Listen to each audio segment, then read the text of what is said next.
말도 제대로 못하겠고, 그렇다고 혼자 속으로 끌어안고 살려고 하니 속이 너무 답답해서 하소연이라도 할까 싶어서 찾아왔습니다.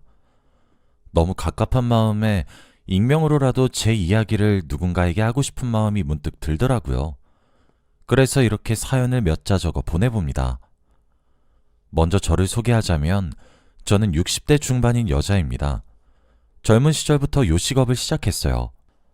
처음엔 정말 동네 작은 포장마차부터 시작했고 한 푼 두 푼씩 모아서 가게를 얻고 확장하고 그런 식으로 점점 몸집을 불려나갔습니다. 지금은 어엿한 사장님 소리를 들으면서 번화가에 위치한 가게를 3개 정도 운영하고 있어요. 제가 이렇게 성공을 거두기까지는 참 많은 일이 있었습니다. 사실 제 남편이 많이 아픈 사람이었어요. 특히 몸이 말이죠. 남편과 저는 연애를 하다 결혼을 해서 아이도 낳고 매우 잘 살고 있었습니다. 그런데 저희 아들이 10살이 되던 해 커다란 교통사고에 남편이 휘말리게 되었고 크게 다쳤어요.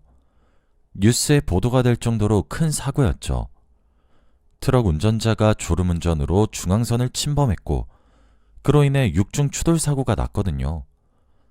남편은 급하게 병원으로 옮겨졌지만 오른쪽 다리를 허벅지까지 절단해야만 살 수 있었습니다. 다른 방법은 전혀 없었어요. 이미 한쪽 다리의 신경이 모두 죽어버렸다 하셨죠. 반대쪽 다리를 절단하지 않는 것이 기적이라 하실 정도였습니다. 남편은 그렇게 하루아침에 한쪽 다리를 잃었어요. 그리고 참 많이 망가졌었습니다. 원래 남편은 반짝반짝 빛이 나던 사람이었어요. 자존감도 높았고 항상 긍정적인 사람이었죠. 하지만 며칠 사이 몸이 비정상적으로 변하고 나니 딱 미치려고 하더라고요. 제가 젊었던 시절이면 또 모르겠죠. 하지만 저와 남편 사이에 우리 아들이 하나 있으니 몸이 다소 불편해졌다 하더라도 제가 어떻게 남편을 버리겠습니까? 내 남편이고 내 아이의 아버지인데. 그렇게 남편을 보듬었습니다. 사실 남편은 원래 영업직에 종사하고 있었어요. 게다가 화술도 좋고 밝고 긍정적인 에너지를 뿜어내는 사람이었기 때문에 회사에서도 촉망받는 인재에 가까웠습니다. 심지어 승진을 코앞에 두고 사고에 휘말리면서 몸이 불편하게 변했었죠. 영업직에 종사하시는 분들은 알겠지만 참 그러면 안 되는 것이긴 한데 외적인 요소가 많은 영향을 줍니다. 결국 회사 측에서 위로금과 퇴직금을 두둑하게 챙겨주는 조건으로 남편에게 퇴사를 권유했었죠. 남편은 그렇게 서서히 속에서부터 망가지기 시작했습니다. 저희 집은 원래 남편의 외벌이로 생활을 했었어요. 저는 가정주부였거든요. 남편은 회사를 그만두고 집에서 짬짬이 외주를 받아 번역일로 소일거리를 하기 시작했어요. 그래도 세 식구가 먹고 살기엔 턱없이 부족했어요. 앞으로 아이의 학비도 생각하면 나갈 돈은 써도 부족할 텐데 싶었거든요. 그렇게 일을 하기 시작했습니다. 남편의 퇴직금을 탈탈 털어 동네 작은 술집을 개업했어요. 낮에는 밥집으로, 밤에는 술집으로 장사를 했죠. 동네 장사여서 그런 것도 있었겠지만 제 요리 솜씨가 좋다는 평가를 많이 받습니다. 제가 그렇게 음식 장사를 시작한 것은 옳은 선택이었고 동네에서 가장 인기 좋은 술집이 되었죠. 점점 가게에 쏟아야 하는 시간도 늘어났어요. 물이 들어왔을 때 노를 젓는다고 가게를 번창하려면 노력이 필수였으니까요. 하지만 이런 저를 탐탁치 않게 여기는 사람이 하나 있었는데 그 사람은 남편이었습니다. 남편은 몸이 불편해지고 난 뒤 성질머리가 점점 꼬여갔어요. 낮부터 밤까지 남편이랑 우리 아들 먹여 살리겠다고 아등바등 애를 쓰면 고마워하거나 미안해할 줄 알았는데 바람났냐고 사람을 온종일 쪼아대는데 딱 미칠 것 같더라고요. 남편의 심정이 이해가 되지 않았던 것은 아니었습니다. 하루아침에 신체가 불편해졌는데 사람이 어떻게 안 미치고 배기겠어요? 그런데 그 화살이 죄다 저에게 쏟아지니 정말 죽고 싶더라고요. 남편이 저를 그렇게 못살게 굴지 않아도 제가 원래 일을 하며 살았던 사람이 아니라 매일 몸살에 시달리고 체력이 딸려서 힘들어 죽겠는데 사람을 그렇게 쪼아대니 하루는 그런 남편이 이해가 되더라도 다음 날은 그런 남편이 야속하게 느껴졌고 미친 듯이 화가 났습니다. 안 그래도 힘든 상황 도와주면 좀 좋냐고요. 남편은 사고 이후 피해망상과 자격지심이 극대화되었고 그건 아들과 제가 감당해야 했죠. 어떤 날은 울면서 미안하다 매달리다가도 다음 날엔 제가 왜 이렇게 늦게 다니는 것이냐며 화를 냈죠. 그러다가도 죽고 싶다면서 죽는 신용을 하기도 하고 제게 미안하다면서 빌기도 했어요. 하루에도 12번은 널뛰는 기분을 맞춰주는 것도 진절머리가 났고 너무 힘들었어요. 이렇게 살다간 내가 먼저 말라 죽겠다 싶어서 남편에게 이혼 얘기를 꺼냈습니다. 당신의 몸이 불편한 것이 내가 이혼을 원하는 이유가 아니라고. 당신은 지금 몸보다 마음이 더 비정상적이라고 하면서 말이에요. 충격요법이었던 건지 남편은 그 이후부터 정신과를 다니면서 심리상담도 받고 그렇게 점차 나아졌습니다. 남편도 힘든 상황에 처한 저를 이해하기 위해 노력을 하는 듯 했고 저도 그 노력을 알아줬습니다. 그렇게 저희 부부는 그 위기를 이겨냈어요. 사실 이겼다기보다 버텼다고 봐야 하는 거죠. 그렇게 세월이 지나갔고 어느새 제가 가게를 3개나 운영하는 사장님이 되었었죠. 저도 몰랐는데 제가 사업에 소질이 있었나 보더라고요. 그렇게 20년도 넘게 흘렀습니다. 당시 10살 꼬맹이였던 아들은 이제 결혼을 하겠다고 말을 하는 나이가 되었죠. 그렇게 며느리를 제게 데려왔어요. 아들보다 3살 어리더군요. 아들은 지금까지도 제 속을 단 한 번도 썩힌 적이 없습니다. 정말 말 잘 듣고 동네의 효자라고 소문이 자자하게 날 정도로 착하고 또 바르게 커주었어요. 공부도 얼마나 잘했는지 좋은 대학을 좋은 성적으로 졸업해서 지금 전문직에 종사하고 있습니다. 어디 내놔도 기우는 조건이 하나 없는 1등 신랑감인 셈이에요. 남편의 몸이 불편하지만 그렇다고 해서 저희 부부가 아들의 수입에 기대어 사는 것도 아니고 오히려 넉넉하게 지원해 줄 정도로 형편도 여유롭습니다. 그래서 막연하게 아들이 좋은 여자랑 결혼을 하겠구나 싶었어요. 그러면서 며느리 될 사람이라 말을 하며 소개시켜주는 여자를 보는데 진짜 눈에 하나도 차지 않았어요.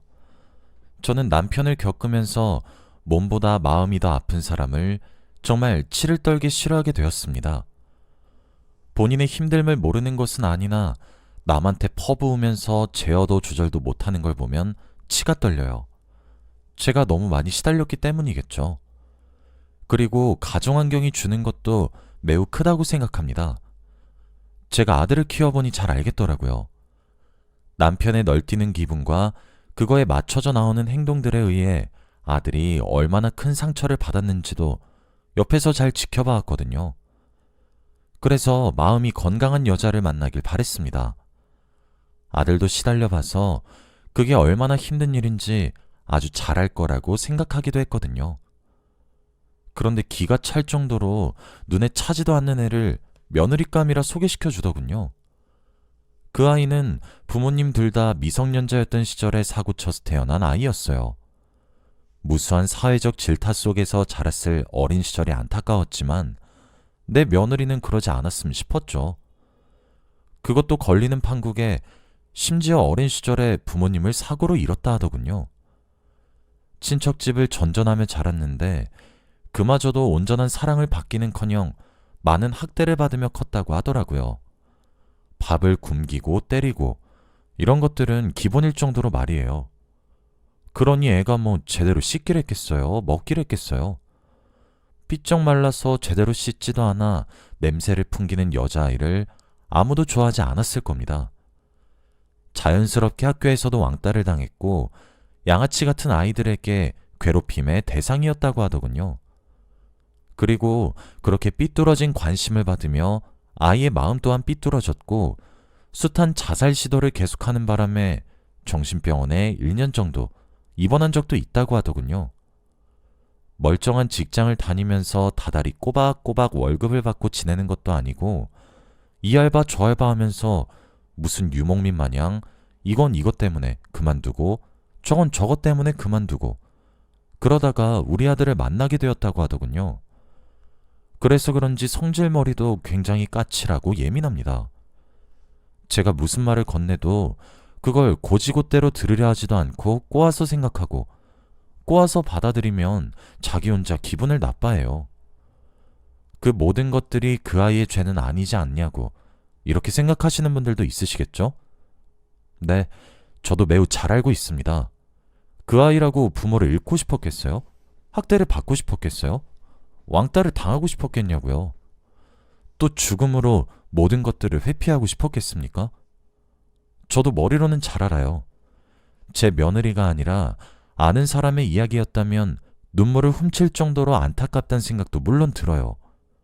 그런데 그게 다른 사람이었으면 좋겠지 제 아들이 평생을 함께할 반려자는 아니었음 하는 거예요. 그 아이의 죄는 없죠.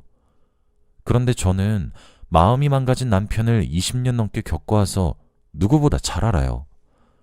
건강하지 않은 마음을 가진 사람과 부대끼며 사는 게 얼마나 힘든지요. 저는 그래도 아들의 얼굴을 보면서 버틸 수라도 있었죠. 가시밭길로 걸어가는 내 새끼가 뻔히 보이는데 어떤 부모가 그 앞길을 가로막지 않을 수 있겠습니까? 사회생활하는 것조차 버거워서 프리랜서로 일을 하는 그 아이가 어떻게 앞으로 평생을 견디겠나 싶었어요. 사람이 처하는 환경은 항상 유동적입니다. 언제든 변할 수 있어요. 제 아들도 전문직에 종사하면서 돈을 잘 벌지만 사람 일은 한치 앞을 모르는 거거든요. 언제든 힘들어질 수 있고 힘에 부칠 수 있는데 그 모든 역경과 고난을 그 아이가 제 아들과 함께 버티는 거라도 할 수 있을까요? 지금 자신의 세상 하나조차도 제대로 감당하지 못하는 그 아이가요? 여전히 우울증에 시달려서 항우울제를 끼니 때마다 복용하며 기분이 하루에도 12번은 더 날뛰는 그 아이가 어떻게 아이를 낳아서 기르고 가정을 꾸리겠냐고요. 자기 감정 하나 책임질 줄 모르는데 아이를 어떻게 잘 키워내요? 가정 환경이 살아가는데 얼마나 중요한지 여러분들도 아시겠죠?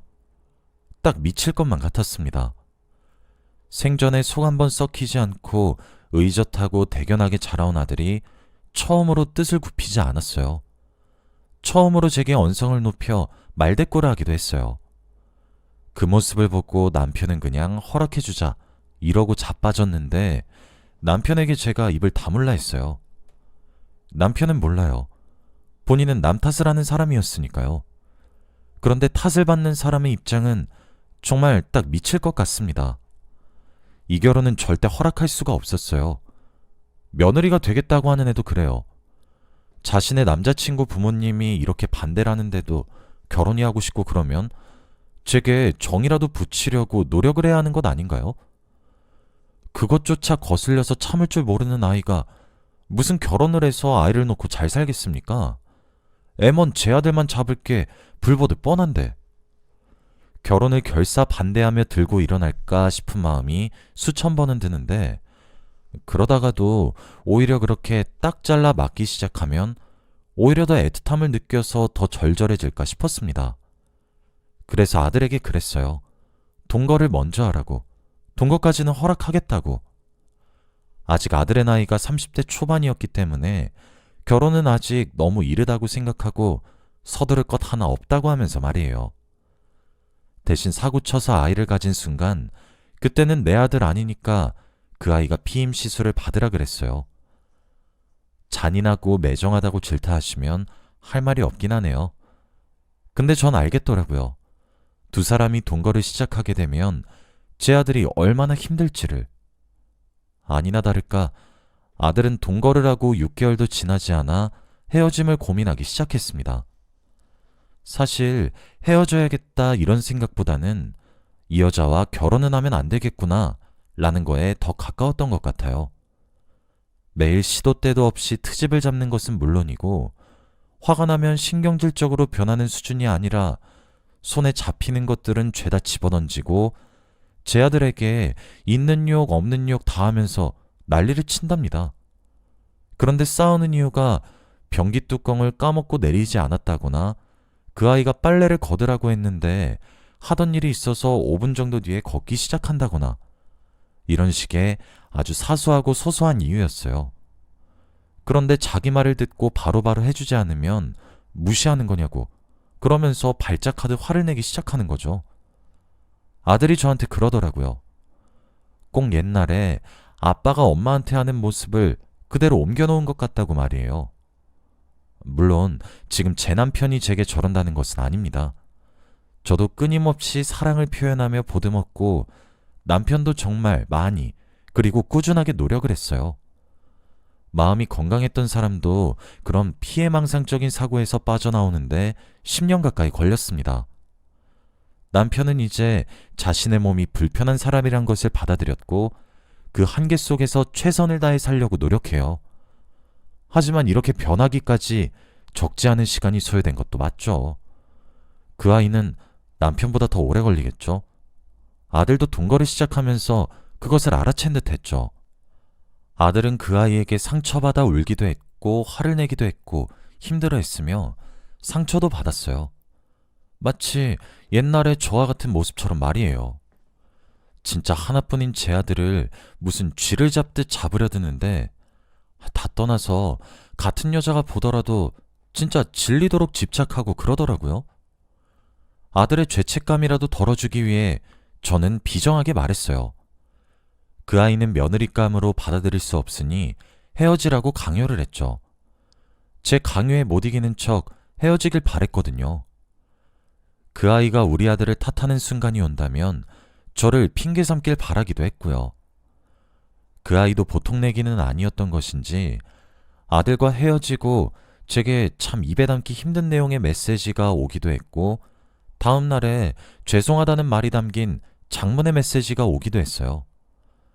그렇게 두 사람은 결국 동거를 시작한 지 8개월 만에 헤어지게 되었고 그게 지금으로부터 약 3달 정도 전에 일어난 일입니다. 아들은 여전히 힘들어하고 있습니다. 새벽에 목이 말라 물을 먹기 위해 밖으로 나갔더니 아들의 방으로부터 작은 흐느낌의 소리가 들려왔어요. 엄마가 된 마음으로 참 우리 아들의 사랑의 열병이 참 아프겠구나 싶어서 마음이 참 아팠습니다. 그러다 며칠 전 제게 아들이 말을 하더라고요. 선자리를 봐달라고 말이에요. 아직 준비되지 않은 것 같으니 천천히 만나보라고 이야기를 했는데 아들이 그러더군요. 아니에요, 엄마. 엄마 말이 결국 다 맞았어요. 하긴 그동안 엄마가 틀린 적이 없는데 왜 제가 진작에 안 들었던 걸까요? 뭐에 씌었던 것처럼. 그냥 선불래요. 저도 몸도 마음도 건강한 사람 만나고 싶어요. 그냥 제가 그러고 싶어요. 라고요. 아들의 뜻이 확고해 더 말리지 못해서 차일피일 미루고 있지만 곧 선자리를 하나 만들어야지 싶기도 해요. 그런데 이게 진짜 잘하는 짓인지 모르겠습니다. 그리고 아들이 받은 상처만큼 제 남편도 상처를 크게 받았더라고요. 그 여자아이가 아들에게 하는 행동거지를 보고 아들이 상처받아 저한테 하소연을 하기도 하고 술을 먹고 들어와 주정을 피우기도 해서 그런지 그걸 보고 과거 생각이 많이 났나 보더라고요. 요즘 들어서 제게 과거에 했던 것들이 잘못이었다 생각은 했지만 크게 와닿나 봅니다. 매일 제게 앞으로 더 잘해주겠다 약속을 하기도 하고 미안했다고 마음고생 심하게 했을 것 같다며 제 손을 잡아주기도 하고 절 꼭 안아주기도 하거든요. 그런 말이 참 고맙게 느껴지기도 합니다. 이제라도 내 마음을 알아주는구나 싶어서요. 요즘엔 정말 살맛이 안 나요.